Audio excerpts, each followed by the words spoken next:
In today's video, I'll show you how to translate live captions in Microsoft Teams. This feature is especially useful when you're meeting with international colleagues or when you want to make your meetings more accessible for everyone. Let's walk through the steps so you can enable it quickly and easily. To get started, join or start a meeting in Microsoft Teams.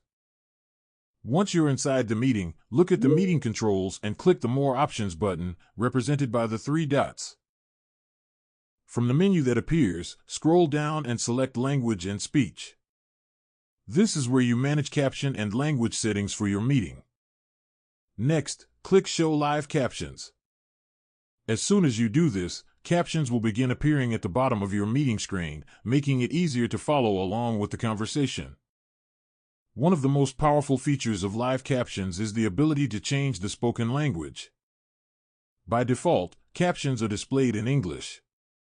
If you need a different language, click on the language option and choose your preferred language from the list that appears. Teams will automatically translate the spoken words into the selected language. And that's it. You're now using translated live captions in Microsoft Teams. This simple feature can greatly improve communication, accessibility, and inclusivity during meetings. If you found this video helpful, leave a comment below, hit like, subscribe to the channel, and don't forget to turn on the notification bell.